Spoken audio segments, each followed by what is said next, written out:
Hi folks, welcome to Series 2 of Creative Tech Fridays. My name's Stephen from Yarra Libraries, and we're excited to be partnering with our friends at State Library Victoria to bring you a series of videos on cutting-edge creative technologies, my favourite. We've got some really amazing toys and projects to share with you over the next few weeks. But most importantly, we can't wait to get this technology into your hands. All of Yarra Library's creative technology will be available for hands-on use in our free workshops once we are safely able to reopen to the public. Until then, I hope this video inspires you to have your own crafternoon, and we look forward to seeing you back in our branches soon.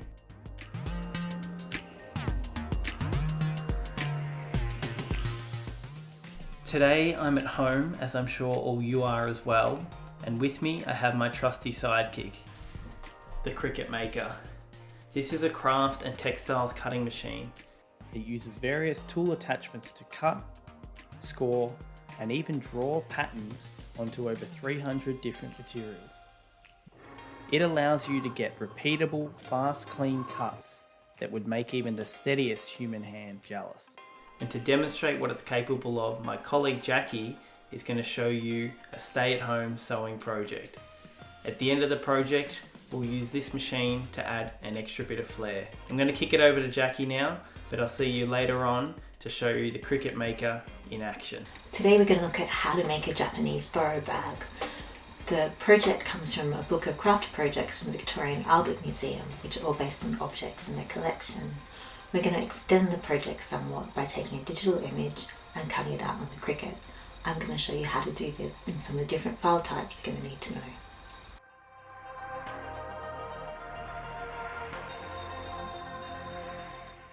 Boro is a Japanese term. It means something like repaired.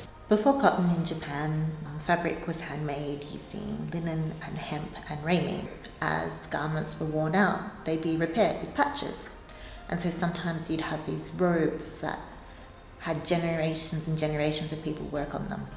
So basically what we're doing is we're taking bits of fabric, any bit of fabric from anything that you have, and using it to create these Boro bags. The thing about sewing is that if you really think about it, it's fabrication. It's working in 3 dimensions and making stuff happen. And so it's got a lot in common with technology.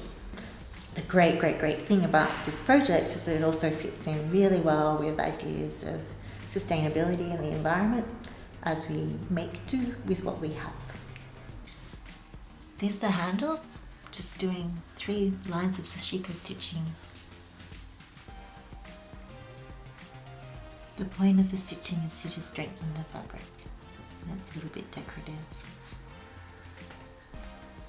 To make the bag, you just need a piece of fabric for your backing, which can be from anything, and 2 pieces of fabric for the handles. The bag can be any size.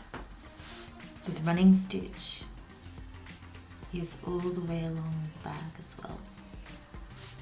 Stitch is called, this use of running stitch is called sashiko. Sashiko means something like little pierce. Now I'm not really concerned about how far away my stitches are from each other. The idea behind this type of work is a particular kind of beauty called the beauty of practicality. So we show our stitches, show our seams, and the way that the object is made. Imperfect is its own kind of perfect.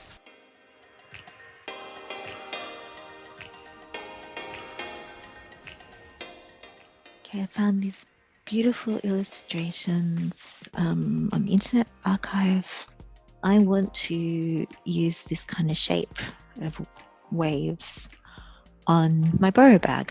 I'm going to get the Cricut to cut out this really difficult shape that would be hard for me to do by myself. Now, I'm using Photoshop, but we can also do this in free and open source programs like GIMP. At the moment, this is a file that's made up of pixels. If we zoom in, we can see that it's lots of small squares all put together. Now I need to change it from this type of file to a vector file. A vector, rather remembering information as little squares, pixels, remembers lines and shapes. A vector can also be blown up or reduced to any size, and you won't see these pixels. I'm using the magic wand tool, and other programs have tools like the magic wand to try and just come in and get that creamy color. The little marching ants show me that I've got this creamy color selected. I'm not sure that the machine that I'm using will be able to cut out tiny thin bits. So what I'm going to do is I'm going to thicken up these areas and make them whole bits of black.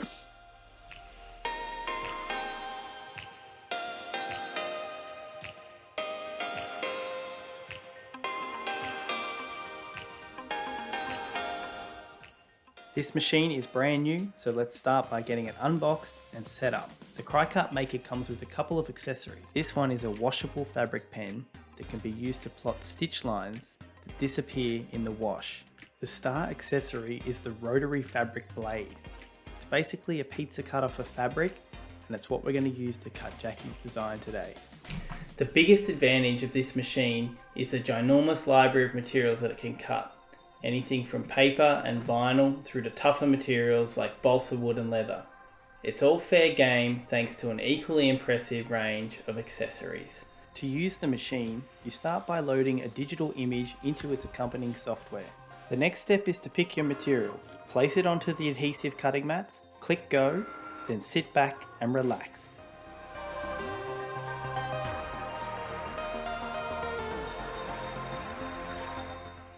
Now that you've got a sense of what the machine is capable of, let's get Jackie's design loaded into Cricut Design Space. Because Jackie's already made a design, we're going to create a new project and import it. I'll click on Upload Image. Now there's a variety of compatible file types, but for this project we need a vector image file so the blade has a defined path to follow along when cutting. Thankfully Jackie's design is in SVG file format. With the design imported correctly into the workspace, I can start to manipulate the settings. Cricut Design Space is full of other features, including the ability to create new shapes and text directly in the workspace without having to import. After confirming the layout, it's time to choose your material. In our case, we're using thin cotton fabric, but there's a materials library with hundreds of other materials. Choosing one will automatically change the suggested tool and relevant cutting settings such as pressure and speed to ensure a perfect cut. We'll lock in cotton, then apply our material to the cutting mat before loading. So we're going to put our material onto this.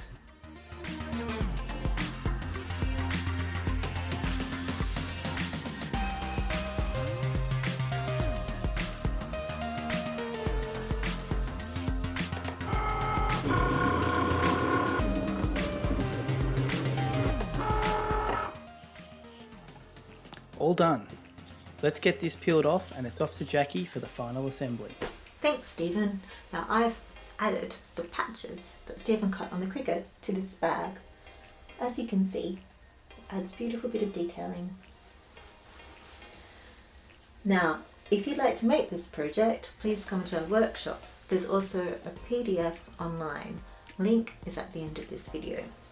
Thank you for joining us. Looks awesome. Great use of old and new techniques. You're gonna have to make me one now, Jackie.